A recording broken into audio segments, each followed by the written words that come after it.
Hola, buen día. El día de hoy les vengo a hablar del tema de reflujo gastroesofágico, enfermedad por reflujo gastroesofágico y lactancia materna. Mi nombre es Edemna Gómez Pedraza, soy médico pediatra adscrito al Hospital General de Pachuca y pues agradezco la invitación al curso de taller de lactancia materna en la iniciativa Hospital Amigo del Niño y de la Niña. Vamos a comenzar. Primero les voy a comentar lo que son los objetivos. Son 5 objetivos. Uno, mencionar los conceptos de reflujo gastroesofágico y enfermedad por reflujo gastroesofágico. 2, y que identifiquemos los mecanismos fisiopatológicos involucrados en la enfermedad por reflujo gastroesofágico. 3, conocer las manifestaciones clínicas de la enfermedad por reflujo gastroesofágico. 4, métodos diagnósticos y diagnósticos diferenciales de esta enfermedad. Y 5, comentar cuál es el tratamiento actual. Bueno, comencemos por definir qué es el reflujo gastroesofágico. Este es el paso del contenido del estómago hacia el esófago o bien del contenido del estómago hacia la boca, que se puede llegar a manifestar por medio de regurgitaciones o de vómito. Debemos entender que esto es un fenómeno fisiológico que puede ser transitorio y ocurre en el postprandio inmediato. En algunos pacientes, pues prácticamente va a estar asintomático. Es muy importante poder definir la diferencia entre el reflujo gastroesofágico y la enfermedad como tal. En nuestra consulta, más o menos el 50% de la consulta acuden por esta causa. Y pues realmente si nosotros vemos, menos del 3% de la población padece enfermedad por reflujo, lo cual nos está hablando pues que estamos sobrediagnosticando a los pacientes, por lo que estamos dando tratamientos innecesarios o inclusive a veces pedimos estudios que tampoco son necesarios para nuestro paciente y solamente lo hacemos gastar. El reflujo gastroesofágico ocurre en todos los niños sanos y esto es por una inmadurez cardioyatal fisiológica que existe. Dentro de los primeros 4 meses se llega a presentar hasta en un 75% de los pacientes. Generalmente entre los 2 y los 18 meses de edad, pues esto remite. En esta gráfica podemos ver claramente cómo es la evolución natural del reflujo gastroesofágico en los niños, el cómo va disminuyendo conforme van pasando los meses, los eventos de reflujo gastroesofágico. Como ya había comentado, es una enfermedad generalmente benigna, autolimitada y que dentro de los primeros meses puede cursar asintomática o solamente verse como expresada por los papás como regurgitaciones o como vómitos ocasionales. Aquí podemos ver la anatomía del esófago y del estómago, la cual es diferente en los pacientes recién nacidos, en los lactantes y en los escolares. Como ya habíamos comentado, pues la inmadurez cardioyatal entre una de ellas es la causa por el cual es más frecuente en ellos el reflujo gastroesofágico. Vamos a comentar cuáles son las barreras antirreflujo anatómicas. Aquí tenemos al esfínter esofágico inferior, el ligamento frenoesofágico, la crura diafragmática y el ángulo de His. Aquí en el esquema mostramos cómo está el diafragma, cómo está el ligamento frenoesofágico, el esfínter esofágico inferior y vemos bien marcado el ángulo de His. El aclaramiento esofágico, este es favorecido generalmente por la misma posición cuando estamos de pie, pues eso ayuda a la limpieza esofágica. 2, pues la acción de la saliva. Cuando tragamos, cuando deglutimos la saliva, pues esta hace una función de arrastre a nivel esofágico. Y 3, pues la actividad motora del esófago. La motilidad esofágica, esta está dada por la peristalsis primaria, la secundaria y la terciaria. La peristalsis primaria aparece cuando el bolo del alimento toca el esófago. Aquí se provoca una onda peristáltica que desciende con una onda de relajación y este es controlado por el nervio vago. Luego viene la peristalsis secundaria, que es cuando el bolo se detiene en alguna zona del esófago, pues esto ayuda a que se favorezca la peristalsis secundaria haciendo movimientos para la propulsión del bolo hacia abajo. Cuando se presenta un desequilibrio entre la barrera antirreflujo, el aclaramiento esofágico o la resistencia tisular, pues vamos a tener como consecuencia la enfermedad por reflujo gastroesofágico. Entonces, la fisiopatología de la enfermedad por reflujo gastroesofágico está dada por una dificultad, ya sea en el aclaramiento esofágico, por una relajación inapropiada del esfínter esofágico inferior, por un incremento en la secreción de ácido y de pepsina a nivel del estómago, por una incompetencia pilórica con reflujo biliar y porque hay alguna alteración en la disminución de la presión del esfínter esofágico inferior. En ocasiones, cuando hay retardo en el vaciamiento gástrico, esto va a estimular la relajación también del esfínter esofágico y por lo que se va a dar la enfermedad por reflujo gastroesofágico.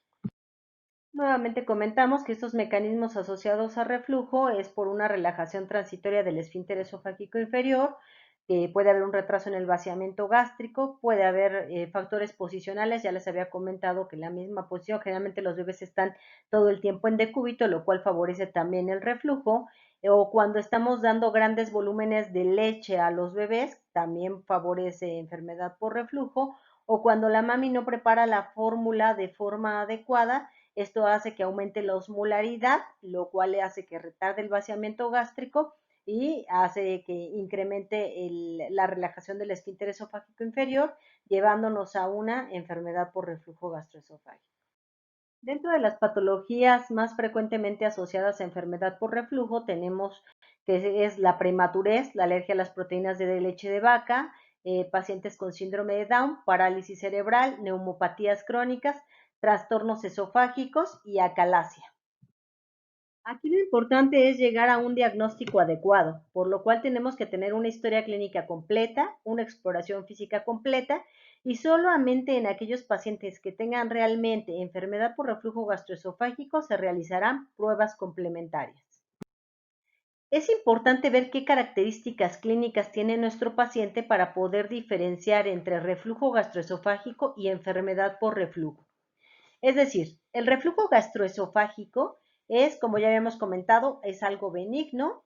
Nuestro paciente puede llegar a presentar únicamente regurgitaciones o vómitos, pero vamos a tener una ganancia ponderal normal. No va a tener ningún otro signo, ni ningún otro síntoma, ni a nivel gastrointestinal, ni a nivel respiratorio, ni a nivel neurológico. Es lo que nosotros les llamamos vomitadores felices. Vamos a verlos que regresan la bocarada de lechita, pero prácticamente el bebé está asintomático. Podemos sospechar que un paciente tiene enfermedad por reflujo gastroesofágico cuando presenta signos y síntomas. Dentro de estos los podemos clasificar como típicos, que son generalmente gastrointestinales, o los atípicos, y las complicaciones. Dentro de los típicos son pues regurgitaciones, va a ser un niño que esté irritable, que esté con distensión abdominal, que tenga llanto, que tenga disfagia, pirosis. Dentro de los atípicos está el asma, que tenga una tos crónica, aquí se va a ver la clásica posición de Sandífer, que tenga rumiación, que tenga periodos de apnea, de cianosis, caries dental, laringoespasmo, disfonía. Y dentro de las complicaciones más frecuentes, pues tenemos a la esofagitis, al esófago de Barrett, vamos a ver una detención en el crecimiento, trastornos de la conducta alimentaria, entre otros. Entonces, pues a nuestro paciente prácticamente va a estar con síntomas por enfermedad por reflujo. Aquí vemos un niño irritable, aquí tenemos la posición de Sandífer, con poca ganancia ponderal.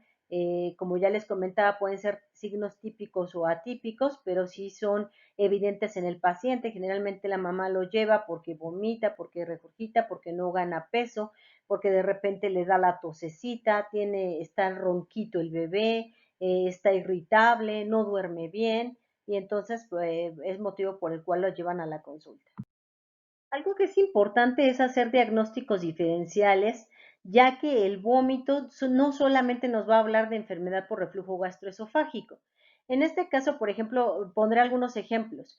Es un bebé que nos lo llevan a la consulta porque refiere la mamá que tiene vómito, que tiene periodos de diarrea, y a la exploración física encontramos un bebé así, que se ve con lesiones a nivel de la piel, que se ve con una dermatitis del área del pañal, que presenta vómitos o regurgitaciones inclusive durante la consulta. Vemos si hay un niño con distensión abdominal, está irritable, no duerme bien, tiene poca ganancia de peso. Entonces, Aquí sí vemos, tiene síntomas tanto típicos como atípicos, pero algo que debemos de pensar en él es que no tenga una alergia a las proteínas de leche de vaca. Y entonces aquí, aunque le mandemos tratamiento para el reflujo, enfermedad por reflujo, no va a mejorar hasta que no le quitemos las proteínas de leche de vaca. En este, pues el tratamiento principal es, si está con lactancia materna, continuarla sin interrumpirla y solamente hacer restricción de los lácteos a la madre y en caso de que esté con fórmula, pues cambiarlo a un hidrolizado extenso para que haya mejoría del bebé. Y aquí pues prácticamente no amerita tratamiento para enfermedad para reflujo, solamente para la alergia a las proteínas.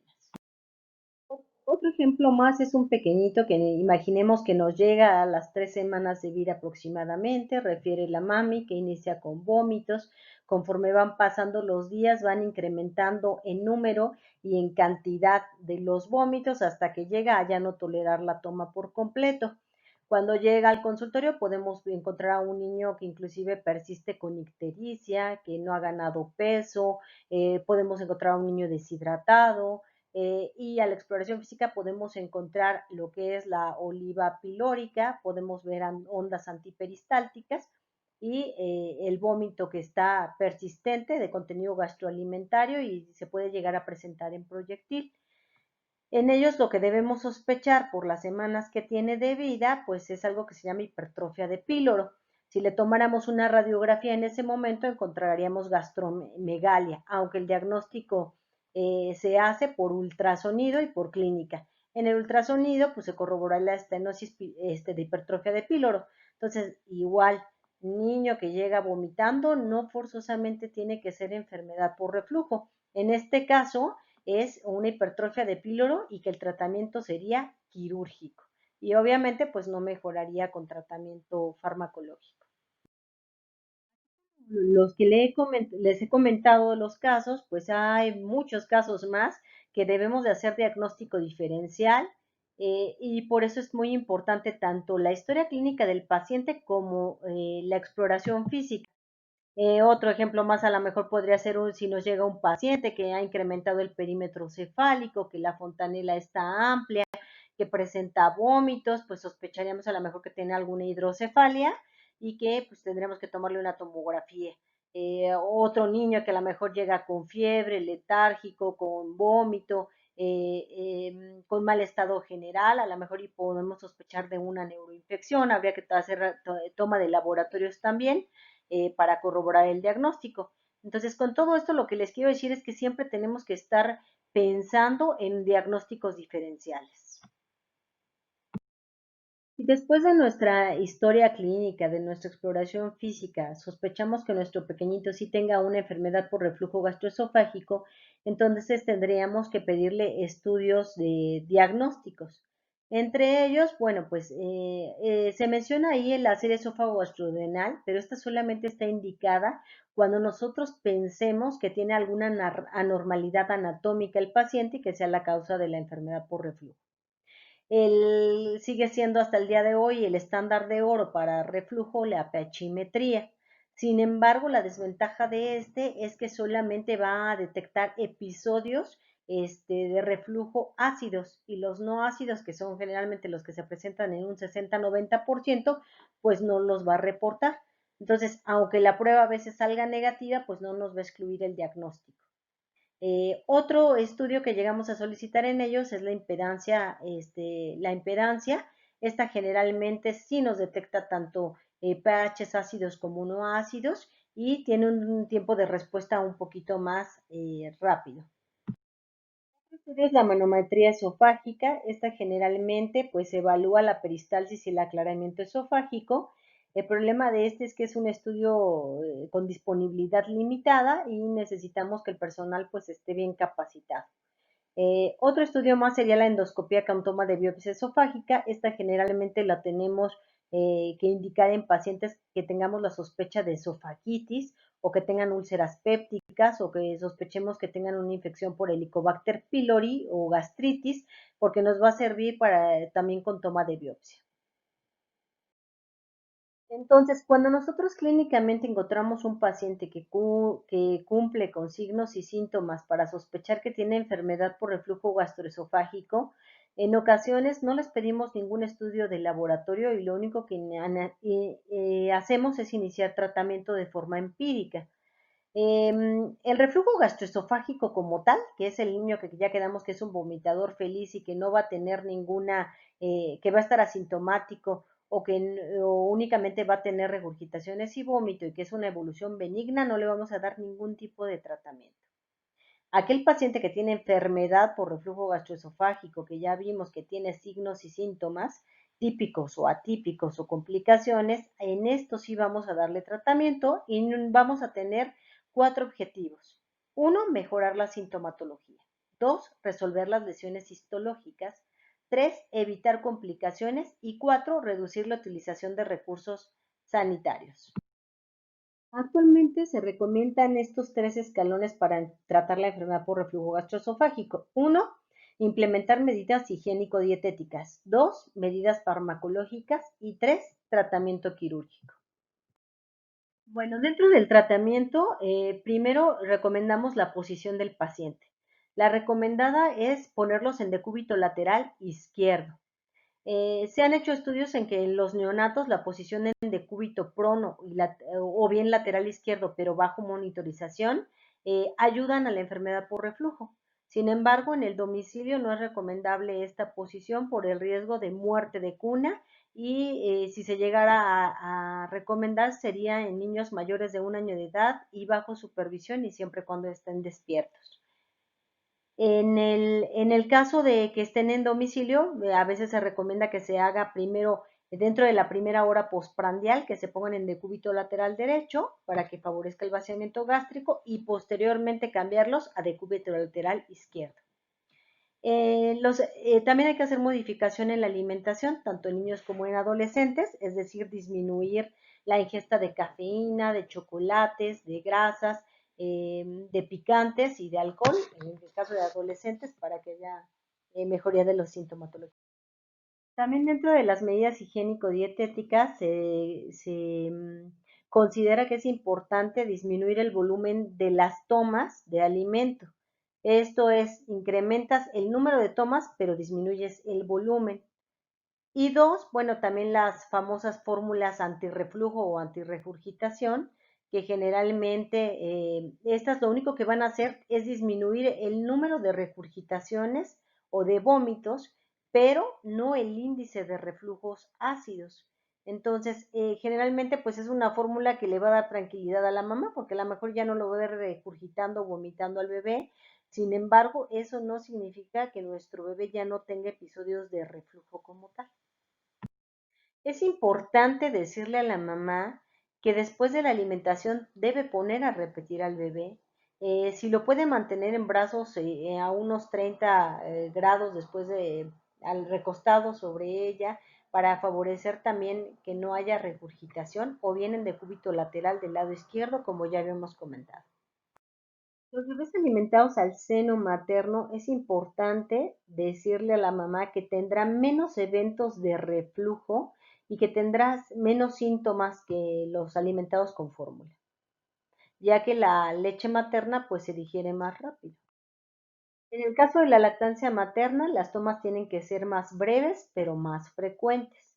Esto va a ayudar a promover la motilidad y el vaciamiento gástrico, además de que, como sabemos, la leche humana tiene propiedades hipoalergénicas, va a ser de más fácil digestión y, bueno, pues tiene propiedades antiácidas naturales.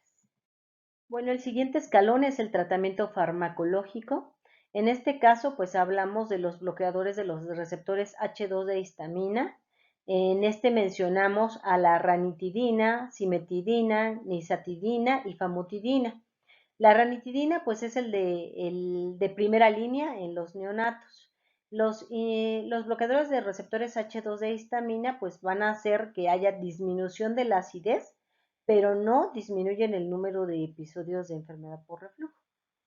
Otros medicamentos son los inhibidores de bomba de protones, que estos van a actuar a nivel de la bomba sodio-potasio ATPasa van a inhibir la gastrina, la histamina, los agentes muscarínicos y bueno, generalmente estos no están aprobados actualmente en niños menores de 1 año de edad. Dentro de los más utilizados es el omeprazol, eh, que pues en prematuros su eficacia y seguridad no está demostrada. Otros más es el pantoprazol, lansoprazol, esomeprazol y rabeprazol. De estos, pues el que más llegamos a utilizar es el omeprazol y también que tiene un bajo costo comparado con los otros. Los procinéticos, estos van a incrementar la peristalsis y van a incrementar el vaciamiento gástrico. Estos son de segunda línea. Dentro de ellos está la cisaprida, la domperidona y la metoclopramida. Estos prácticamente primero se dan bloqueadores de los receptores H2O o bien inhibidores de bomba y ya de segunda línea serían los procinéticos. De estos la cisaprida pues está contraindicada en niños, en los prematuros o en pacientes cardiópatas y la domperidona y metoclopramida pues también se ha asociado con problemas de síndrome extrapiramidal. Otros medicamentos que también se llegan a utilizar son los agentes antiácidos, dentro de ellos está el hidróxido de aluminio y magnesio. Sin embargo, estos no se pueden utilizar por largos periodos por el riesgo de intoxicación de aluminio y magnesio, además de los efectos secundarios que llegan a causar en los pacientes. Otros agentes que son de barrera, como es el sucralfato, que lo que va a hacer, va a cubrir la mucosa del estómago y va a ayudarla a reparar. Bueno, llegamos a nuestro tercer eslabón y que sería el tratamiento quirúrgico. ¿En quiénes está indicado? Pues en aquellos pacientes que tienen vómito persistente con falla en el crecimiento, pacientes con esofagitis, en los pacientes que tengan periodos de apnea o enfermedad pulmonar crónica que no responden después de 2 o 3 meses de tratamiento farmacológico, en aquellos pacientes que persisten con enfermedad por reflujo y que son mayores de 18 meses, que han sido diagnosticados con una hernia hiatal grande o que tengan una discapacidad neurológica. En ellos estaría indicado el tratamiento quirúrgico y dentro de la técnica más empleada es la funduplicatura de Nice. Bueno, ya para concluir, entonces, el reflujo gastroesofágico, ya vimos que es algo fisiológico, que no amerita tratamiento médico, solamente lo que podríamos recomendarle a la mamá sería las medidas generales, como es la posición del niño después de la alimentación, el poner a repetir al bebé, y bueno, pues ya sabemos que van a ser vomitadores felices en caso de que lleguen a presentar vómito o estén asintomáticos y que va a haber una mejoría generalmente antes de los 18 meses. La enfermedad por reflujo gastroesofágico son aquellos pacientes que sí van a estar sintomáticos, ya vimos cuáles, que pueden ser típicos o atípicos y que tienen riesgo de complicaciones. Ahí sí le tendremos que dar un manejo diagnóstico terapéutico. Hablamos de los 3 eslabones, que primero son las medidas higiénico-dietéticas, después la utilización de un inhibidor de bomba de protones, que debemos de darlo generalmente durante un periodo de 2 a 3 meses para ver que haya respuesta al tratamiento y en caso de que no hubiera mejoría, pues ya considerar el tratamiento quirúrgico y al del cual ya comentamos cuáles son las indicaciones. Como conclusión, también es importante destacar que tanto en el reflujo gastroesofágico como la enfermedad por reflujo gastroesofágico se puede continuar con la lactancia materna. Bueno, pues yo agradezco nuevamente la invitación para dar la sesión el día de hoy. Gracias.